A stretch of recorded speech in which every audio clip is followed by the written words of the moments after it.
Hi, Sergio. Hi, Maurice. How are you? I'm good. Okay. Uh, so my name is Morris, and this is Harajuku Data Lake, which is a weekly talk show about tech and startups in Japan, Europe, and the US. In today's inaugural episode, we introduce ourselves and talk about last week's database incident at GitLab. So let's get started.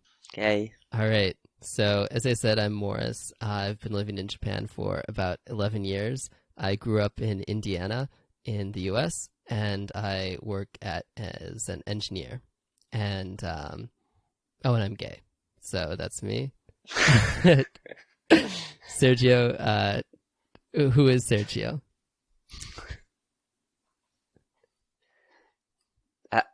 Sorry to cut, but I think that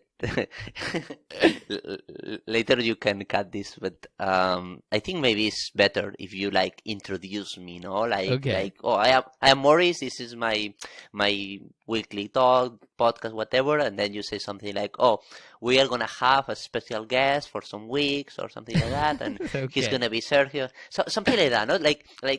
I introduce like Sergio, no? So I give the word to Sergio to explain, because right now when you start, nobody's gonna know that I'm there, no? And it's like someone is laughing over there. It's like I think people get like the general gist of the podcast, right? There's got to be two people, right? Or it's not a podcast. I don't know. That's true. Okay, I'm not gonna cut you anymore. Okay, this is the first and last time, but this is about just the understand each other. Okay, about Okay. what we are saying, and maybe if we say something that is not polite later, we can discuss. Okay, in the review. But yeah. Okay. All right. You know, all of this is going to go in the podcast. No, I hope no. This is what That's people tune in private. for. They tune in for like the real, the actual, being part of our lives, troubleshooting Skype. And Okay. okay, so introduction, take two. Welcome to Harajuku Data Lake. This is a weekly podcast with me and my co-host for the next few episodes, Sergio.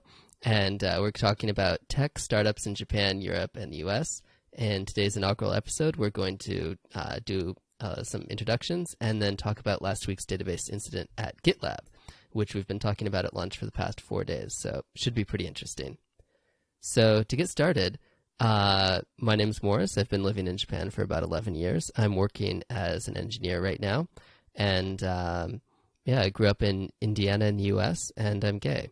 And my co-host, Sergio, on the line is, what do I know about Sergio? Well, let me introduce yourself. Hi, everybody. My name is Sergio. I come from Barcelona, Spain. I have been living in Japan, in Tokyo exactly, for 4 years. And, well, I got graduated in the Faculty of Informatics of Barcelona. And, well, I love hacking, I love technologies, I love business, some part of activism, and social projects like Maurice. So it's hard to tell from that introduction, but Sergio is actually a highly experienced senior engineer. So he's sort of the format of this podcast is me as the somewhat more junior engineer, and Sergio as the somewhat more senior engineer are going to be talking about a number of different topics. And hopefully, over the course of our conversations, as I learn things from Sergio, and as we discuss things, you get to learn things as well. Thank you to be so humble, but I think that everybody knows different areas. So even maybe I have been more years with computers. Maybe we know different things. So thank you. All right. So for our inaugural episode, we wanted to talk about a topic that we've actually been talking about at lunch for the past few days, which is the GitLab database incident. Just to give you a tiny bit of background. So GitLab is a company that lets you store code online. It's very similar to GitHub. And last week they had a database incident that was all over Hacker News. And, well, Sergio, what happened? Or actually, let's get started with what is GitLab, the company? Because this is kind of embarrassing to say, but I actually didn't really know what GitLab was before last week. Okay.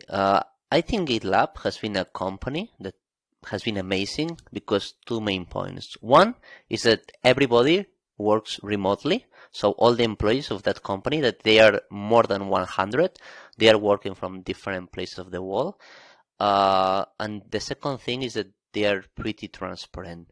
They, for example, they prepare a handbook that this handbooks explains all the steps that you must do inside the company. Like, for example, a meeting, who has to get the role in a process. And well, if you join the company, you have all the documentation there. Nobody has to tell you, oh, you must do this or the other. So yeah, I think that they have been so transparent on everything that they did. I think it's an example that every engineer should even read their guides and to know a bit about what they do. But this that they said is about the big picture. But if we go deeper, what is exactly GitLab? GitLab is a company, like it's a competition of GitHub. And these guys, they have an enterprise product that you install in your machine, in your servers, if you want, or you have the cloud. And this one is, yeah, it's more a product, a pack, an enterprise. You have your own privacy, your data. Yeah, so yeah, it's a competition of GitHub with more vitamins. So they're selling an on-premise product to business as opposed to a purely cloud-hosted product. Yeah, mainly this is the biggest product. Oh, so in a sense, if their database goes down, if you're an enterprise customer and everything's hosted locally, it doesn't actually matter to you. Yeah, that's what happened. The information of the repositories, they were stored in their local machines, but these guys, they are handling other process. For example, the webhooks. The webhooks is the call that the clients are making. Well. So just so that I make sure I understand what this, like, what differentiates them from GitHub? Like, why would somebody? I mean, obviously they have their own unique management process, but do you know what their sales pitch is? I know what they said about they just provide better tools than GitHub, and they are, yeah. I think that the biggest point is that you can have everything in enterprise level. So it means that for developing, you have all the steps for developing an application. You have all the steps, and from the start, from the idea to the feedback of the customer. So everything you need for a start a technical company, you can have with them. So you only have to care about these guys. You don't need everything else. Only with them, they are going to provide you all the tools to finish from the start, from the idea, to retrieve the feedback. Oh. So this is like GitHub, but with even more complex, no? Well, more features and more integrations. That's it. Okay, cool. So what made me a little bit more aware of GitLab last week was this post on Hacker News. And so let me just go over what happens. This is the GitLab database incident, and it's a Google Doc, and it's dated 2017, January 31. And the first thing you'll notice in it is it has a link to a YouTube live stream, and it says, "Follow us live, debating and problem solving!"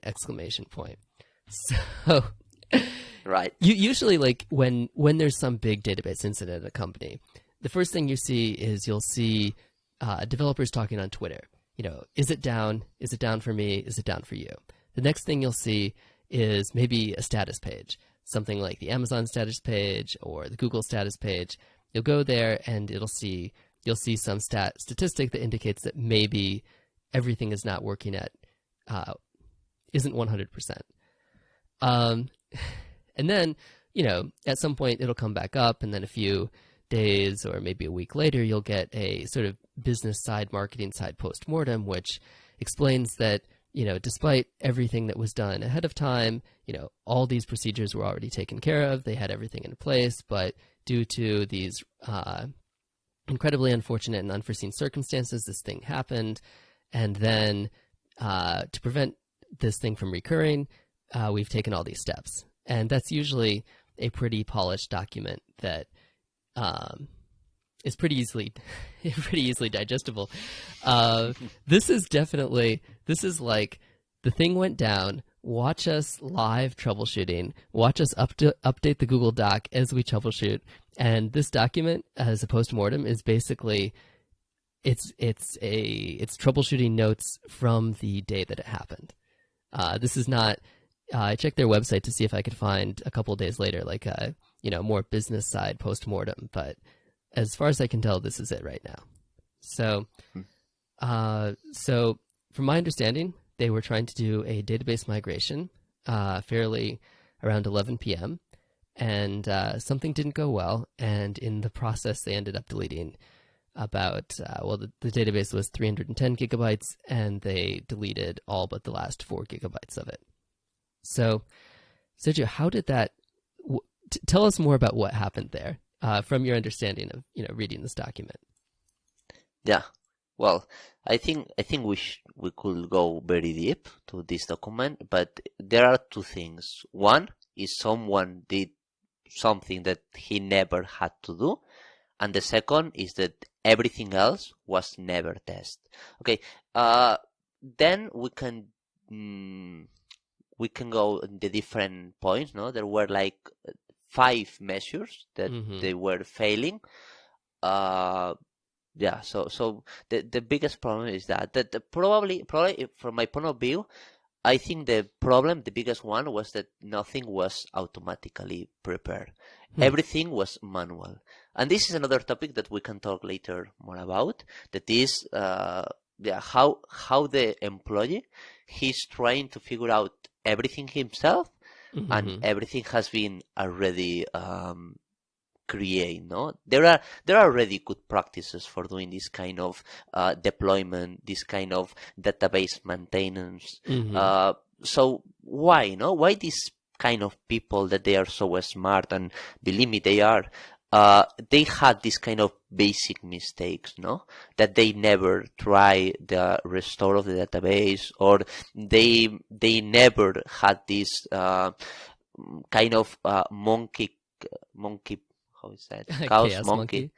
Chaos monkey, that they go down, no, and they test that everything happened. Because these guys, at the end, they were a provider, no? So these guys, they were getting a lot of data about so many clients, no? And so that's a question, no? These guys, they have an amazing app, they have an amazing product that they are selling, and I would really like to try them, but later, internally, something happened, no?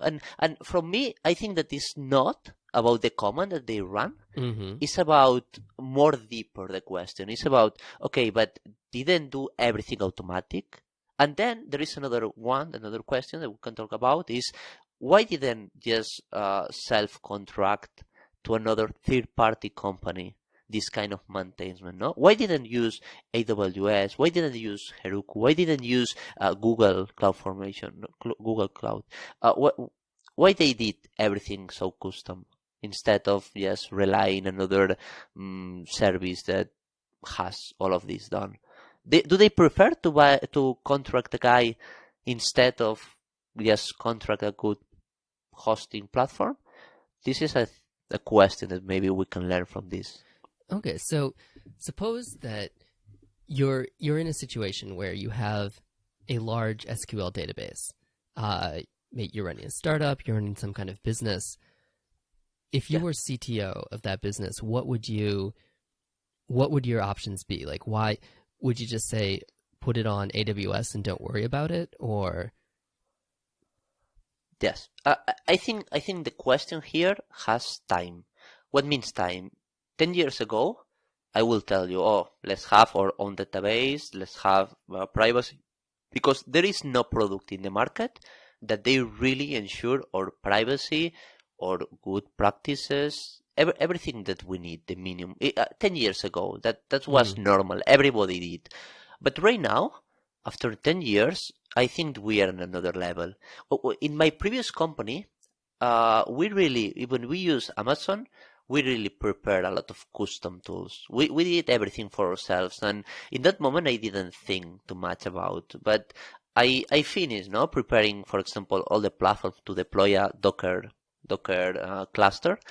But I did everything myself. But right now I think I learned a bit about this. I think it's an improvement. I think from my point of view, that's it. And the improvement is that I'm not gonna do everything myself. I prefer to invest in a provider who is gonna do that job. And right, I want someone who is serious, no, professional. So if I have to pay even a little bit more, I don't care. And the question is why? Because for me, if I am the CTO, what I want is a product, and what I want is the business logic of my product. And what is my business? My business is to host data, or my business is to provide more value to the company. That's for me what's the most important. Yeah. So if I am the CTO right now, I'm gonna search the different competitors platforms that they have what I need, and then I will try to choose one of them. The problem comes when there is nobody like this, or maybe they are not good enough because some features. For example, I have listened from some friends, Spanish guys, that they are so huge that they cannot really deploy with something that has been only proved by some months.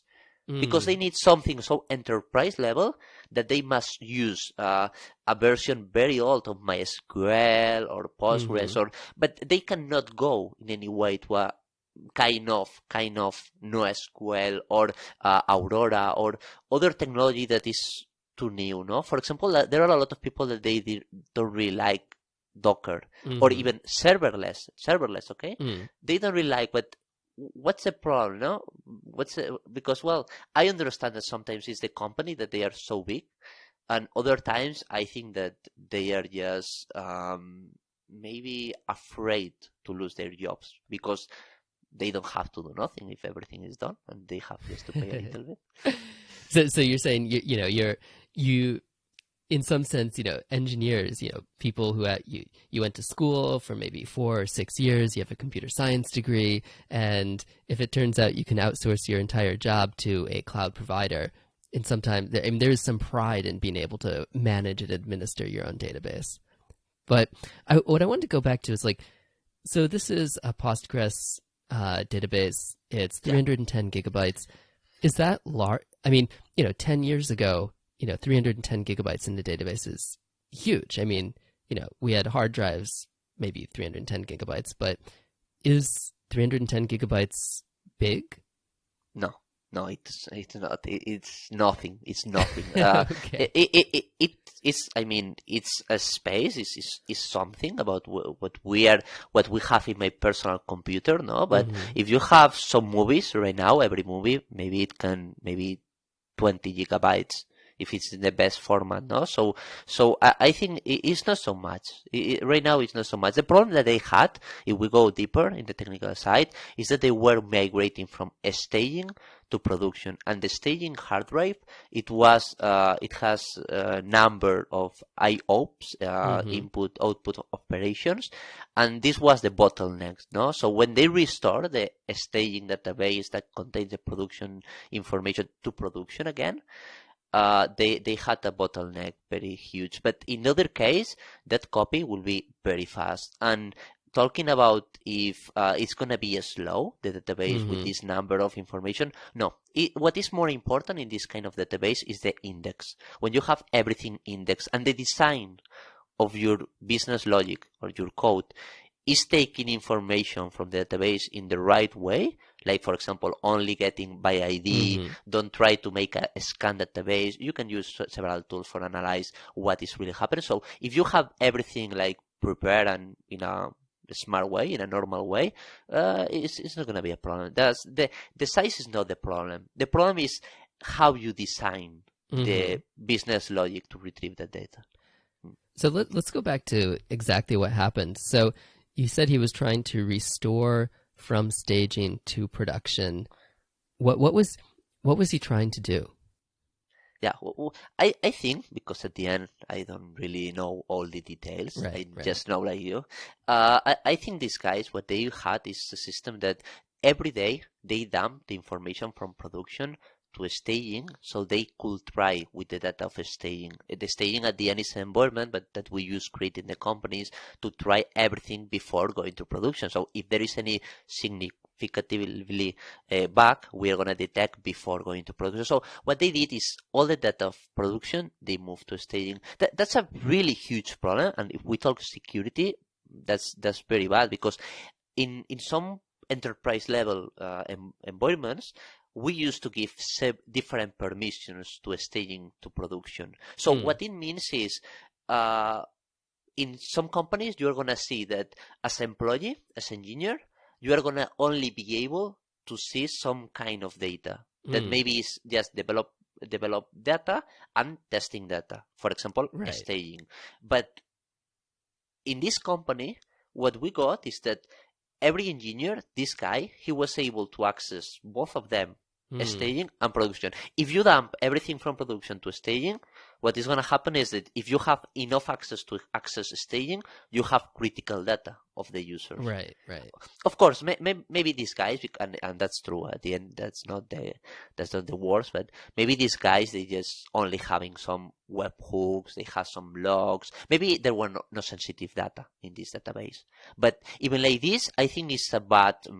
It's like a kind of mistake, no, to share a staging production some near. But I think as we have seen, because there were so many things that went wrong, it means that the good practice, they were not followed. In any case, it's like, sorry, there was something wrong. And I think the problem, and when we talk about later about security, you have to realize that it's not about one problem, about several consecutive problems. And right now we are talking about this company because they are amazing. I read their handbook, the handbook, and they were very good. So I understand that one friend, he has a company, maybe just 4 guys in a small startup, and they are trying something new. They don't have so much money. They don't do backups, or they do every day, something like that. No, it happens, and we don't even listen about these cases. But a company like this, 20 millions, I think that. Yeah, you have to review this kind of policies, and this is something that everybody must learn about.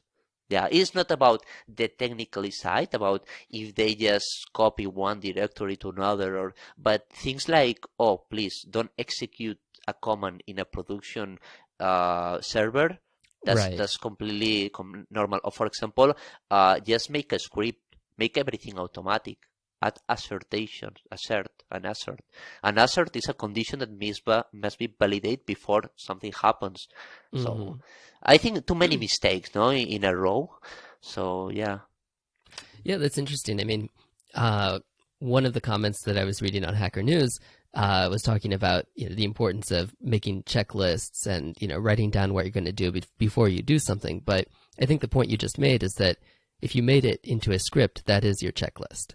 So instead of relying on the person to manually handle those assertions and follow everything in like step by step, make it into a process, make it into a procedure, make it into a script that can actually be tested. That's right. I am talking right now about to make a script, but if we go in the enterprise level, the professional level, I will say that this machine, nobody must have access to there. Nobody. Have access. So everything should be automatic. Everything should be in just a admin panel and a dashboard that you can say, hey, something is happening. And these guys, they have privilege to do that. And for example, another thing that happened here is that they execute the command, everything was gone, and it was impossible to recover. Well, I think that these kind of commands that they are so destructive, like RM, maybe if you have a script or a lambda or whatever you want, automatically with an admin panel, maybe you can do a backup before remove the database, no? So if something happens, you will be able to do the backup. This guy that he started to work in this plan or whatever, he did a backup 6 hours before the problem. So he handled in some way the situation, but it was not enough at all. So yeah, too many mistakes in one row. Okay, so I think we talked a little bit about the process issues that were going on there. But they also, they thought they had backups. So let's talk about the 5 potential backups that they ended up not having. Let me actually just see if I can find the list here. Just a sec. Yeah, if you can find the list. Pause podcast. Okay, so there are actually 7 problems encountered, and out of the 7, 5 backup replication techniques deployed. It's funny because this is not a post-mortem, so a lot of it is still written in the present tense. It's like we're now restoring a backup from 6 hours ago that worked. When was that written? I mean, I can go into the Google Doc history and figure out who wrote that when, but I'm sure, right now on February 5th, this is not 6 hours ago that they were still doing something. But okay, so problem 1, LVM snapshots are by default only taken once every 24 hours. YP happened to run one, I'm not sure why, but he happened to run one manually 6 hours prior to the outage. Regular backups seem to only be taken once per 24 hours, though YP has not been able to figure out where they are stored. again, this document probably should have been updated at some point. Okay, disk snapshots in Azure are enabled for the NFS server, but not for the database servers. For me, actually, just looking at this, given the phrasing here, it says disk snapshots in Azure are enabled for the NFS server, but not for the DB servers. It's is it? Did they? What you can't tell here is, did they intend to enable them for the DB servers and they just didn't, or did they not intend to enable them and so they weren't enabled? If it's actually the case that they didn't intend to enable disk snapshots, okay, Sergio. Yeah, well, I think that here is something that probably maybe they try, but we have to remember that if you enable something like NFS and the backups, this is going to hit a lot the performance of the database. So because the database is writing a lot of information, you don't really want to have so many mechanisms that it will slow down, because then you will need bigger and more expensive servers to maintain all of this. So maybe these guys, and it's normal, it happens a lot. Maybe these guys, they had in the business logic API servers, the NFC backups enabled, because it was something normal. The hard drive is not being hit all the time. But then for the DB servers, it was something that, technically speaking, it was maybe too much, no? Of course, it was not the problem, but, well. Right. It's just sort of odd to me that it's written as though they intended to have, it's written, it's I don't know. It's were they planning on using if they were planning on using disk snapshots as a mechanism for database backup, and somebody forgot to turn them on, well, you want to know who forgot to turn them on. But if they weren't planning on using database snapshots if they weren't planning on using disk snapshots of the database servers as a backup mechanism, I mean, if that wasn't the plan, it's not you can't say that our backup mechanism failed if it wasn't, and if we never intended to use it as a backup mechanism. I don't think, if I don't set my phone to backup to iCloud or backup to iTunes, I don't expect them to just magically back up somehow. Okay, but that's only number 3. We still have 4 more. Okay. I don't think that they thought so far away like you. I think that they are just listing a couple measures that they could have done, but they didn't do, because in that moment, for me, it's completely normal that they didn't enable. I understand this measure like they had. Of course, later they just problems encountered, but it's just a list of something they could have done. But this, as I said before, there are layers in the technologically side. So this is one that they never enable, and I don't think that they thought we had to enable. Right. I think the problem is the other 6 ones, maybe, but this one is not. So. Yeah. All right, number 4, the synchronization process removes webhooks once it has synchronized data to staging. Unless we can pull these from a regular backup from the last 24 hours, they will be lost. It's interesting because these are real-time problems that were encountered at some time on January 31st or February 1st. And I'm not actually given this document, it's unclear sort of what was the status. Did they were they able to pull these from regular backups or were they not? Anyway, so number 5, the replication. The replication procedure is super fragile, prone to error, relies on a handful of random shell scripts, and is badly documented. Ouch. Hey, I didn't write it. I'm just reading it. Number 6, our backups to S3 apparently don't work either. The bucket is empty. That, is that the punchline? Okay.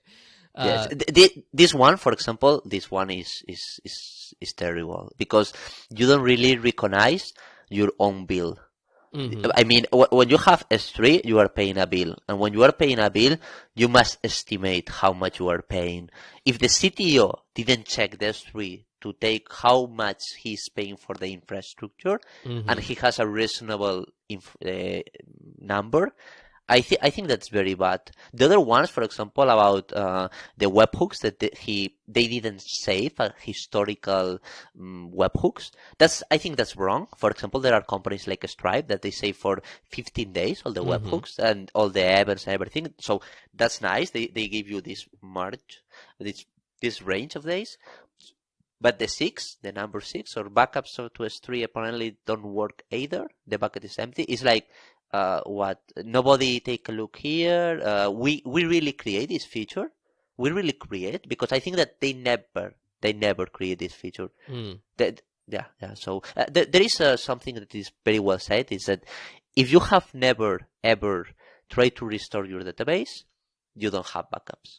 Right. Yeah. If you've never tried to restore your iPhone, you don't have a backup. Yeah. Where are your photos? All right. Okay. Number 7, we don't have solid alerting paging for when backups fail. For when backups fails, and we are seeing this in the dev host 2 now. This is the same that the point 3, the same problem. They thought now that they didn't have, but nobody cared. So maybe here, maybe more interesting than mm-hmm. just these points, that I think that is just a lot of excuses in some case, okay, because at the end what happened is what happened. Mm-hmm. I think that what we realize is that, technically speaking, nobody had the control about what was happening. Maybe here, and it's more interesting because I have seen that kind of happens, is that maybe the head leader of the technical side, and I'm not talking about the CTO, okay, because the CTO sometimes is a business guy, even it should not be, but we can talk about another day. But okay. the lead engineer in the backend, he should have focused his job to review everything that the others did. I mean, maybe the head engineer, maybe, I don't know, I'm just guessing.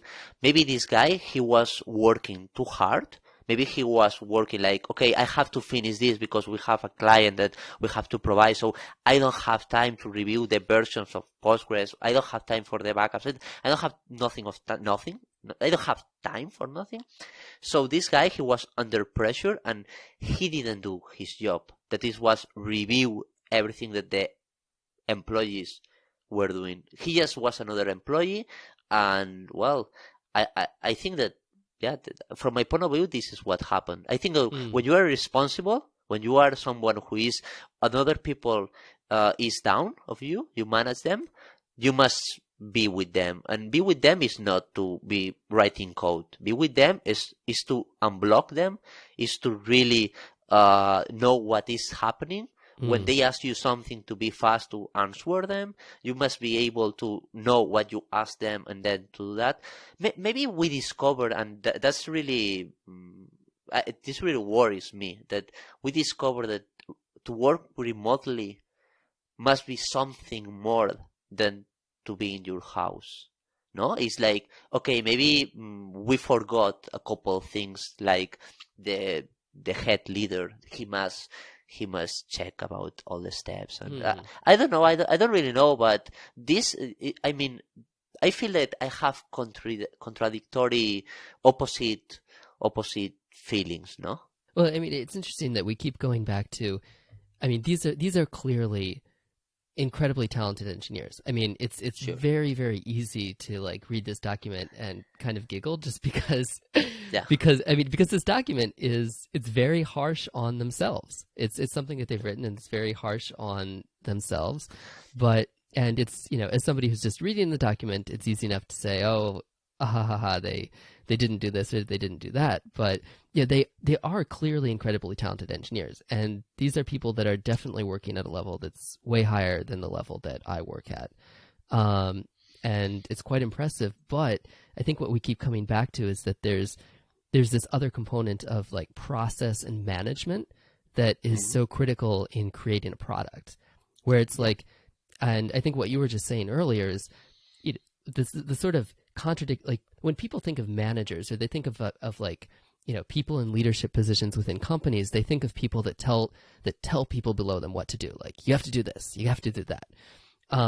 But what you're describing is this incredibly important part of management, which is unblocking talented engineers, like getting people to do their best work by setting the right direction and then making sure that there's nothing in their way. So the engineers don't have to worry about, the things that they don't need to worry about. They can just focus on what they're doing. Yes, I think we keep coming back to. So I guess what I want to say there was that I definitely don't want to take anything away from the incredible engineering talents of the engineers that are working there, but definitely seems like there's some potential management or process issues. Yeah, I think the difference is some years ago, we had bosses, we had someone who said what to do and that's it. And right now we need leaders in our teams, no? So that's a big difference. All right.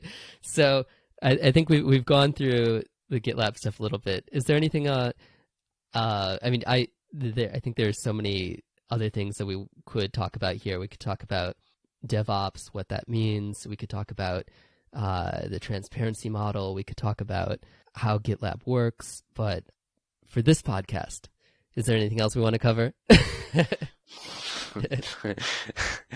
Yeah, well, I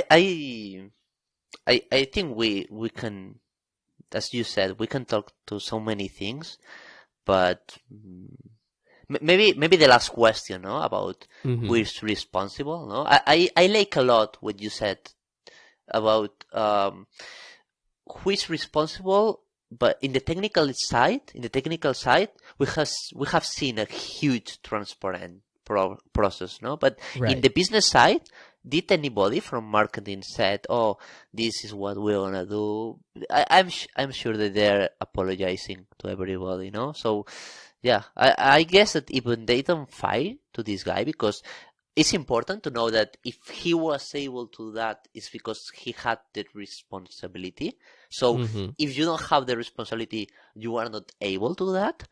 But even this happens, I think that if you are responsible, it's because you know how to handle the problem and how to predict the problem, because this is not something new, okay? There are so many companies that they delete the database. So I think that from my point of view, even it's very nice to do the postmortem, to be transparent and tell us what happened, and we can learn, because I'm sure everybody the next day was checking the backups. Even this happened, I think that that was very unprofessional in some way. Yeah. It's I don't want to cover this too much on this podcast because we're running a little long, but I was really interested in how, from you're giving me because from the technical side, they're incredibly transparent. I mean, they're literally like commands that they are typing on the command line in this document. So like we know the exact detail. Like we have all these facts about the situation. Like at this time, this thing happened. At this time, this thing happened. But we don't have any of that from the business side, and we also don't have, these are just facts. It's like, it's the fact that my iPhone is on the desk. It's the fact that, I'm holding a pen in my hand. But with those two things, they don't actually tell us the complete picture of what's happening inside the organization. So in one sense, they're incredibly transparent, and it's incredibly modern and forward thinking. And it's like, oh my God, we can see actually what's happening. But on the flip side of that, if I had to summarize this entire report, I think it would be pretty easy to do in like 2 or 3 sentences. Yeah, you're right. But wow. All right, so let's. I don't know. Is there a happy message that we can leave on? Leave on, because this is, one of the. We talked about a lot of different potential titles for this podcast. The original title was like "Hey Sergio," but I think one of the things we want to talk about is like we've got to be happy. We want to be fun. So, is there anything happy or fun in the GitLab incident report? No, well, I think we can learn so much. I think that it's experience. Everything that happened, and probably is the first time that we have seen everything live. We have seen so many trolling to these people, because when they did the video, everything was crazy there. I remember I joined when there were 2,000 persons watching, and I left when there were 4,000. So it was increasing, no? It's like, I think it was something epic. I told to my girlfriend, like, oh, this is history. This is history. But I think that this is just wrong. This is like, accept that you were not this kind of professional, and maybe I don't know. I'm speaking it, but we are just guessing. These guys, maybe they were thinking to get more clients just doing that, because right now everybody knows them. Because maybe good things, bad things, but everybody is talking about them. So who knows? Who knows about their strategy? Maybe they were running out of funds, and they said, oh, maybe we can get more. I don't know. But what I know is that right now everybody knows about who are these guys. Of course, I think from my point of view, or at least I think if we talk about international, because we could compare. This happened in USA, mainly in USA. The truth is that the founders, they are from the east of Europe, but the company has been founded by US funds, investors.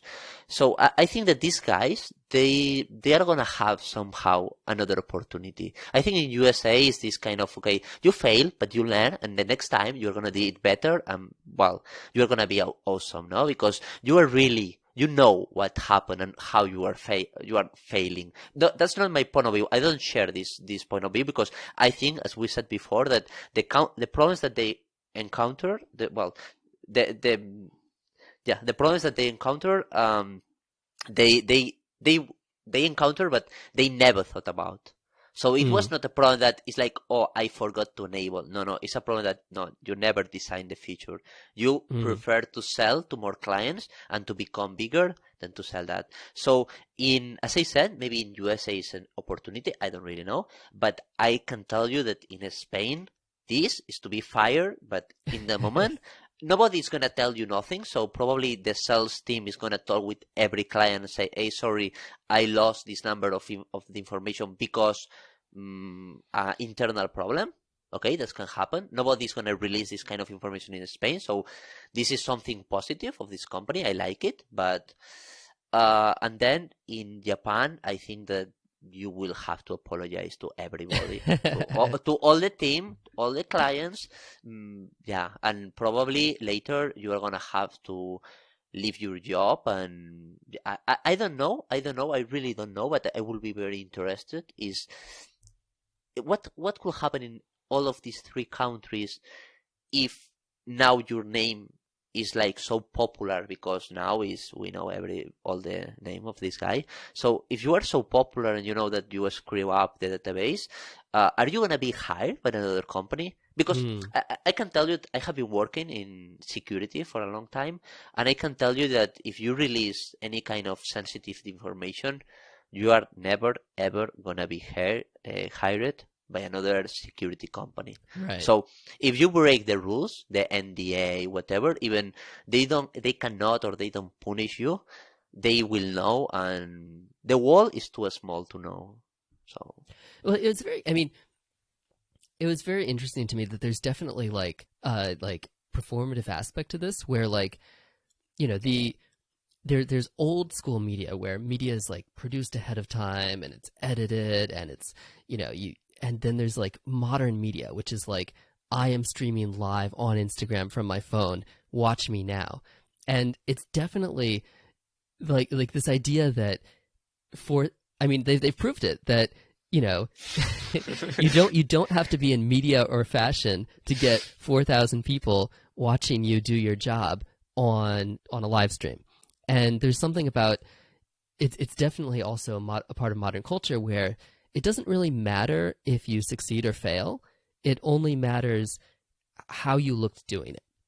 Like, was it cool? Did you like, how did you appear in the selfie?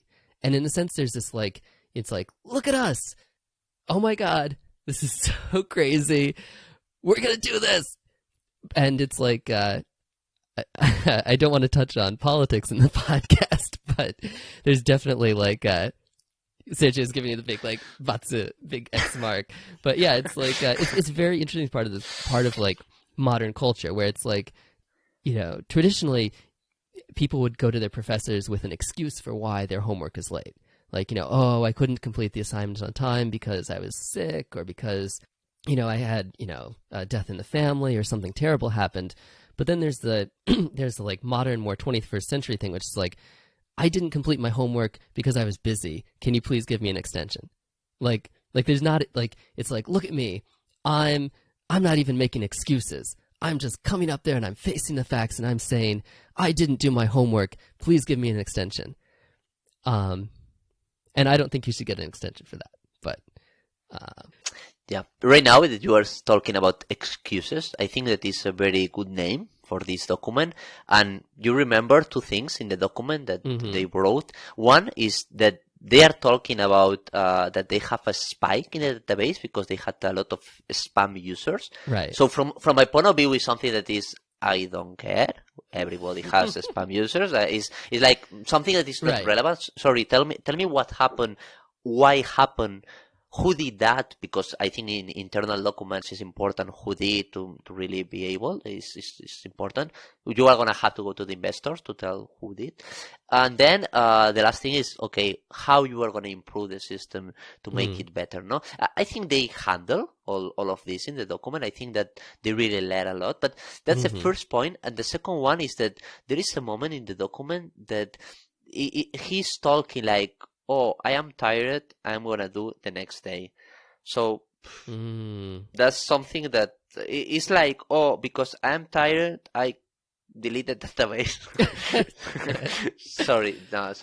It's something that I think I will not do that part. Yeah, I read this here. At this point, frustration begins to kick in. What? It's like...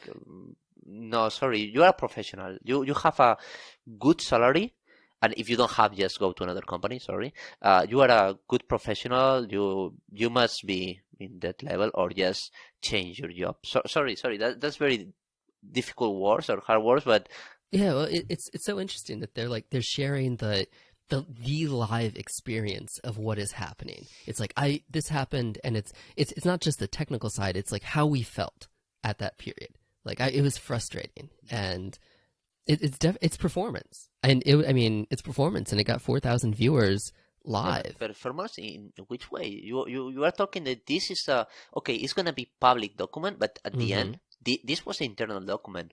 This is not. I mean, they made public, but it was internal. And this in this moment, he's saying, "Oh, he's frustrated, whatever." What do you mean that? Did you were under pressure because your boss told you to do that night?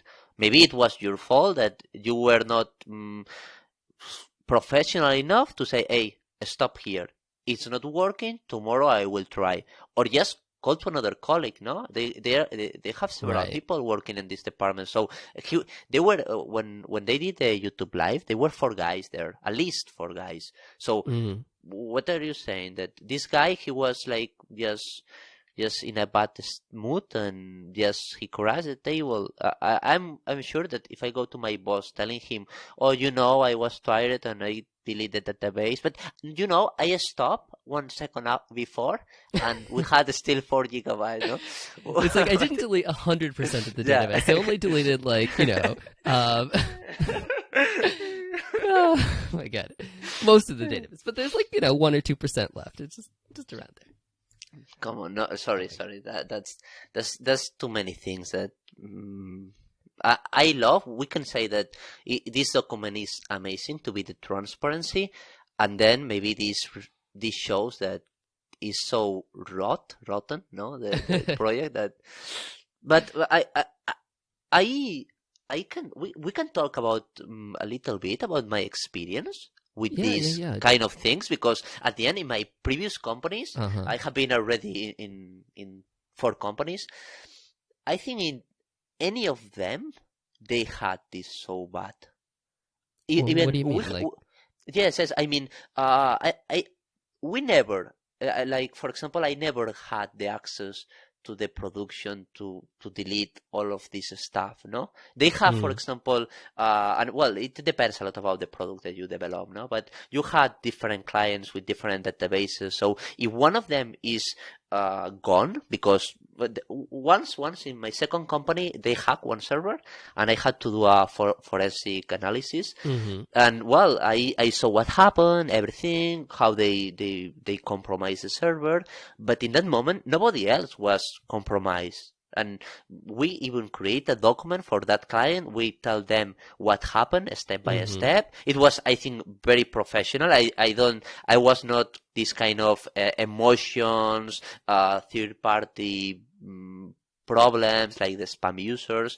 I think in that moment I prepared, because it was my responsibility, I prepared a document that was quite more professional than this one. And as I said, we didn't have like everything was gonna be compromised and that's done. Even well, in that moment I was the responsible of the security, so I checked all the parameters, all the how everything was separated. So I am sure that right now I could improve that process much more than before. But believe me, we had backups. We had backups in several places. We knew how to restore them. We knew about the versions in production was different, and we had a very strict policy to deploy or to do all of this, because it was much more strict. All right, so themes of the episode: pessimism, no, like professionalism, policy, procedure, leadership, management. Exciting stuff. All right, so that was the first episode, and great. I'll talk to you next week. See you.